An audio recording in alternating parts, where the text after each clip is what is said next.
ասացիք ձևավորել եք ամենաէֆեկտիվ դաշինքներից մեկը, բայց դեռ պարզ չի վերջը ձևաչափը նորից Հայաստան դաշինքի ֆորմատն է լինելու, թե չէ։ Ոնց հասկացա, դրա մասին չեք խոսել, չնայած մի փոքր խոսել եմ, պարոն Մակարյան։ Եվ տպավորություն է, որ ՀԱԿ-ն էլ օրինակ հայտարարեց մի որոշ ժամանակ առաջ, որ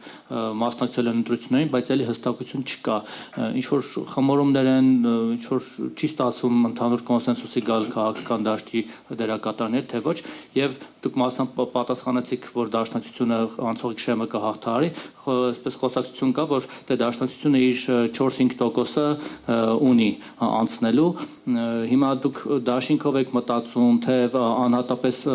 մասնակցելով թեկուզ փոքր տոկոսներ, բայց անցողիկ շեմը հաղթահարելով եք մտածում ավելի արդյունավետ կլինի, որ հետո գոնե միանաք իրար կոալիցիա կազմեք։ Ու մեկ էլ Քոչարյանի հետ արդեն հասկացանք, իսկ Սերժ Սարգսյանի ՀՀԿ-ի հետ քննարկումներ կան, հնարավոր է ավելի լայն ճակատով մասնակցություն, թե էլի ամենը տարբեր ձևերով մասնակցել եք ու խանգար եք իրար։ Սկզբից ներկա չէիք, այդ մասին շատ հստակ արձանագրել ենք, որ մասնակցում ենք ընտրություններին, նախապատվությունը տալիս ենք դաշինքային ձևաչափին։ Եվ արժևորելով Հայաստան դաշինքի գործունեությունը, բնականաբար առաջիկ քննարկումները ունենալու ենք դաշինքի մեր գործընկերների հետ։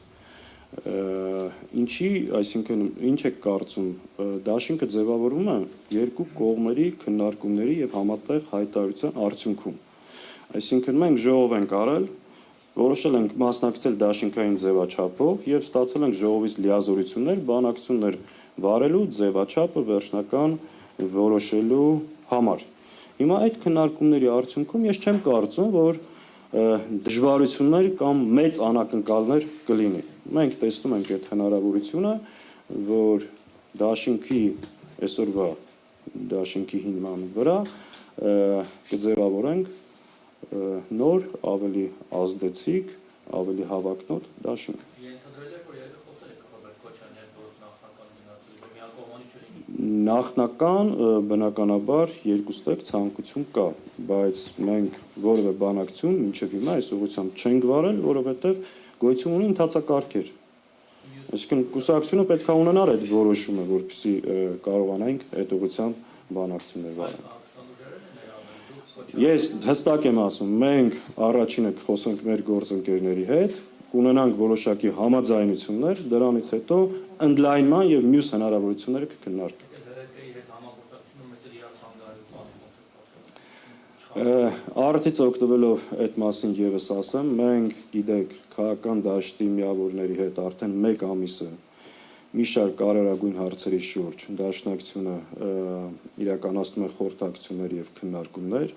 Հիմնականում 5 կետի շուրջ են տեղ ունենում այդ քննարկումները, որոնցից մեկը, այո, միմյանց չթիրախավորելու եւ սլակները գլխավոր թիրախի ուղղությամբ ուղղելն է եւ անկախ նրանից, ստեղ էլ որ հստակ լինի էլի մեր դիրքորոշումը, անկախ նրանից ընդդիմադիր քաղաքական ուժերը ինչ ֆորմատով եւ ինչ ձևաչափով կմասնակցեն այս ընտրություններին, գոյություն ունեն օրակարգային եւ կարեւոր առաջնային հարցեր, որոնց շուրջ համագործակցելը կենսական անհրաժեշտություն է։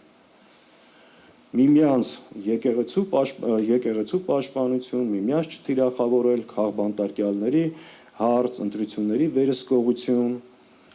Օրինակ մեր կարծիքով ընդդիմադիր բոլոր միավորները առնվազն մի քանի հարցի շուրջ նախորդ հայտարարություն պետք է անան, որ որևէ կերպ, որևէ պարագայում չեն համագործակցելու այս իշխանությունների հետ եւ մի շարք հարցերի շուրջ պատրաստ են միմյանց հետ համագործակցելու։ Պարոն Սաղաթելյան, Եվ այդ բանակցությունները շարունակվում են, դրանք նախընտրական բանակցություններ չեն, այլ ընդդիմադիր դաշտում դիմադրության մեխանիզմներ ձևավորելու եւ այս բռնաճնշումներին դիմագրավելու համար։